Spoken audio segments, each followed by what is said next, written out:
नमस्कार दोस्तों। आज मैं आपके लिए लेकर आई हूँ ठाकुर रविंद्रनाथ टैगोर द्वारा लिखी कहानी पड़ोसन।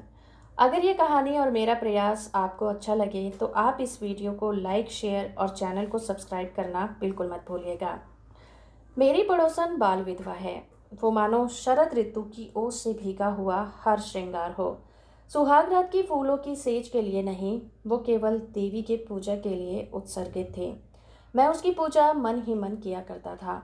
उसके प्रति मेरा मनोभाव कैसा था, उसे मैं पूजा के अतिरिक्त किसी दूसरे सबोध शब्दों में प्रकट करना नहीं चाहता।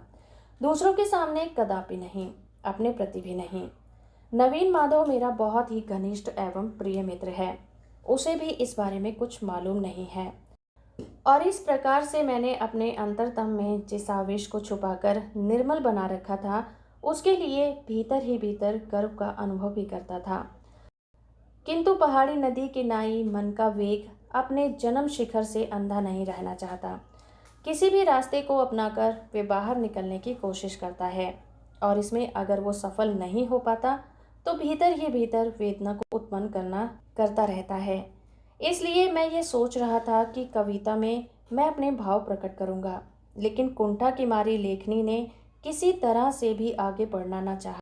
बड़े आश्चर्य का विषय तो ये है कि ठीक इसी समय हमारे मित्र नवीन माधव को अचानक ही प्रबल वेग से कविता लिखने का शौक बढ़ने लगा, मानो अचानक भूडोल आ गया हो। उस बेचारे पर ऐसी देवी विपत्ति पहले कभी ना आई थी। इस कारण वह इस नई नवेली हलचल के लिए बिल्कुल तैयार न था। इसके पास छंद, तुक आदि की पूंजी नहीं थी, फिर भी उसका दिल छोटा न हुआ। यह देखकर मैं दंग रह गया। कविता मानो बुढ़ापे की नई दुल्हन की तरह उस पर हावी हो गई हो। नवीन माधव को छंद पर, तुक आदि की सहायता से संशोधन के लिए मेरी शरण लेनी पड़ती थी। कविता के विषय में नए नहीं थे, लेकिन पुराने भी नहीं थे, यानी उन्हें चिरनवीन भी कहा जा सकता है और चिर पुरातन भी। प्रेम की कविताएं थी प्रियतमा के उद्देश्य में। मैंने उसे एक धक्का लगाते हुए पूछा, आखिर है कौन, बताओ भी। नवीन ने हंसकर कहा, अब भी उसका पता नहीं लगा पाया हूँ। नवीन लेखक को सहयोग देने में मुझे बड़ा संतोष मिला। नवीन की काल्पनिक प्रियतमा के प्रति मैंने अपने हृद आवेग का प्रयोग किया। बिना बच्चे की मुर्गी जिस तरह बतख बड़ा अंडा पा जाने पर भी उसे छाती से नीचे रखकर रोने लगती है, और अभाग भी उसी तरह नवीन माधव के भावों को अपने हृदय का सारा उत्ताप देकर रोने लग गया था। अनाड़ी की रचनाओं का मैं ऐसे जोश खरोश से संशोधन करने लगा कि वे करीब करीब 15 आने मेरी ही रचनाएं बन गईं। नवीन आश्चर्य से कहता, ठीक यही बात तो मैं कहना चाहता था पर कह नहीं पाता था। लेकिन तुम में ये सब भाव कहाँ से पा जाते हैं? मैं भी कवि की तरह जवाब देता, कल्पना से। इसका कारण यह है कि सत्य नीरव होता है और कल्पना वाचाल होती है। सत्य घटनाएं भाव स्रोत को पत्थर की भांति दबा रखती है, कल्पना ही उसका मार्ग मुक्त कर देती है। नवीन गंभीर चेहरा लिए हुए कुछ देर सोचता, फिर कहता, देख रहा हूँ बात कुछ ऐसी ही है, ठीक ही कहते हो। थोड़ी देर सोचने के बाद फिर कहता, ठीक ही कहते हो, सही बात है। पहले ही बता चुका हूँ कि मेरे प्रेम में एक प्रकार का कातर संकोच है, इसीलिए मैं अपनी जवानी कुछ भी लिख नहीं सका। नवीन को पर्दे की तरह बीच में रखने के बाद ही मेरी लेखनी अपना मुंह खोल सकी है। रचनाएं मानो रस से पूर्ण और उत्ताप से फटने लगी हों। नवीन बोला, यह तो तुम्हारी ही रचना है, इसे तुम्हारे नाम से ही प्रकाशित करें। मैंने कहा, भाई तुमने भी खूब कहा, मूल रचना तो तुम्हारी ही है, मैंने उसमें सिर्फ थोड़ा सा रद्दोबदल कर दिया है। धीरे धीरे नवीन भी ऐसा ही समझने लगा। ज्योतिर्विद जिस तरह से नक्षत्रोदय की परीक्षा में आकाश की ओर निहारा करता है, मैं भी उसी तरह कभी कभी अपने बगल के मकान की खिड़की की ओर देखा करता था। इस बात को अस्वीकार नहीं कर सकता। कभी कभी भक्त का वो व्याकुल दृष्टिपात सार्थक भी हो जाता है। किंतु कुछ दिन सहसा मैंने यह क्या देखा, मेरे चंद्रलोक में क्या अब भी ज्वालामुखी जाग रहा है? वहां से जनशून्य समाधि मग्न गिरी कहर का सारा अग्निदाह क्या अभी तक संपूर्ण रूप से बुझा नहीं है? उस दिन बैसाख की तिपहर को पूर्वोत्तर दिशा में बादल घिर रहे थे। उस आसन आंधी की मेघ मंडली रुद्रदीप से मेरी पड़ोसन खिड़की के पास अकेले खड़ी थी। उस दिन उसका शून्य में निमग्न घनी काली आंखों में मैंने दूर तक फैली हुई वेदना देखी। तो है मेरे लिए चंद्रलोक में अब भी उत्ताप है, अब भी वहाँ गर्म सांसों का पवन बहता है। वह देवताओं के लिए नहीं, मनुष्य के लिए ही है।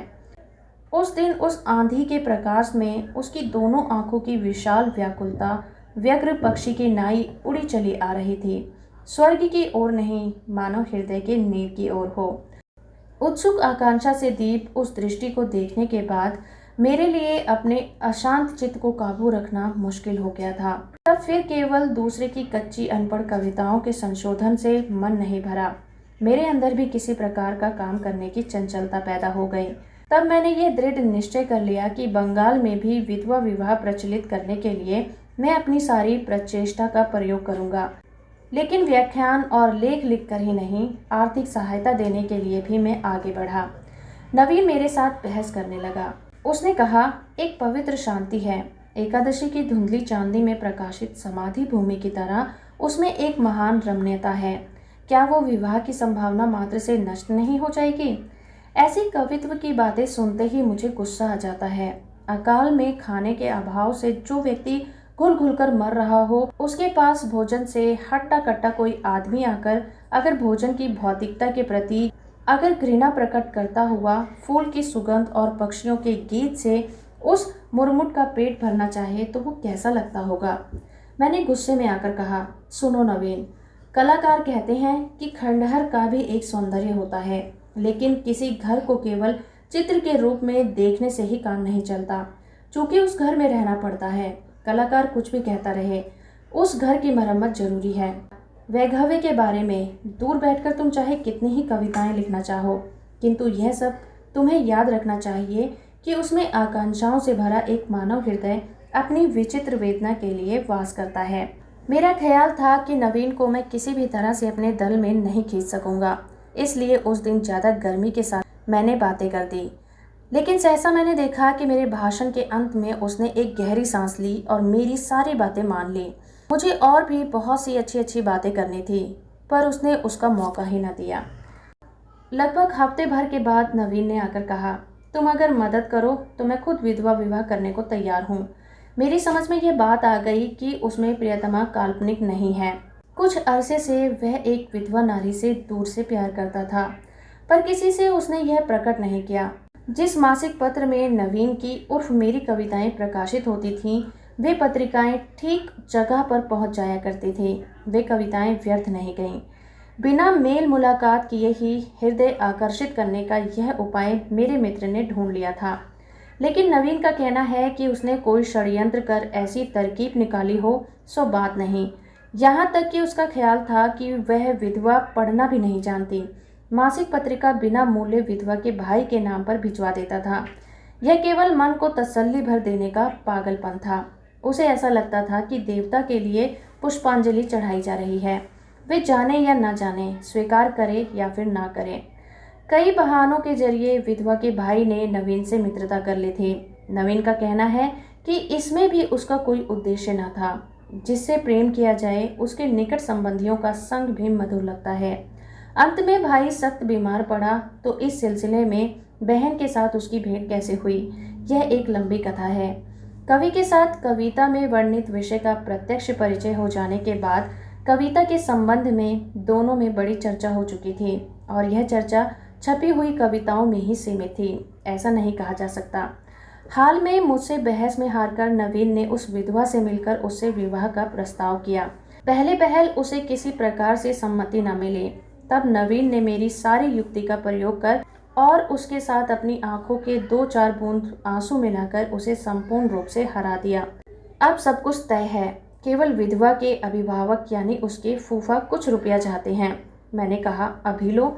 नवीन बोला, इसके अलावा एक बात और है, शादी के बाद पिताजी 5-6 महीने तक जरूर खर्चा देना बंद कर देंगे और तब तक दोनों का खर्च निभाने के लिए मुझे इंतज़ाम करना होगा। मैंने मुंह में कुछ ना कहकर एक चेक काट दिया और कहा, अब उसका नाम तो बताओ। मेरे साथ जब तुम्हारी कोई प्रतियोगिता नहीं तो परिचय देने में तुम्हें किस बात का डर है? मैं तुम्हें छूकर सौगंध खाता हूँ कि उसके नाम की कोई कविता नहीं लिखूंगा। और अगर लिखूं भी तो उसके भाई के पास ना भेजकर तुम्हारे पास ही भेज दिया करूँगा। नवीन ने कहा, अरे इसके लिए मुझे कोई डर नहीं। विधवा विवाह की लाज में वो गड़ी जा रही है, इसलिए उसने तुम लोगों से इस बारे में कोई चर्चा करने को बार बार मना कर दिया है। पर अब छुपाना बेकार है, वो तुम्हारी ही पड़ोसन है, 19 नंबर में रहती है। अगर मेरा हथपिंड लोहे का वायलर होता तो उसी क्षण धक धक से फट जाता। मैंने पूछा, विधवा विवाह से उसे कोई ऐतराज नहीं है? नवीन ने हंसकर कहा, फिलहाल तो कोई ऐतराज नहीं है। मैंने पूछा, सिर्फ कविताएं पढ़कर ही वो मुक्त हो गई? नवीन ने कहा, क्यों नहीं, मेरी कविताएं कुछ बुरी भी तो नहीं हैं। मैंने मन ही मन कहा, धिक्कार है। धिक्कार किसे? उन्हें, मुझे या विधाता को, लेकिन धिक्कार है। तो दोस्तों, अभी आप सुन रहे थे ठाकुर रविंद्रनाथ टैगोर द्वारा लिखी कहानी पड़ोसन। धन्यवाद।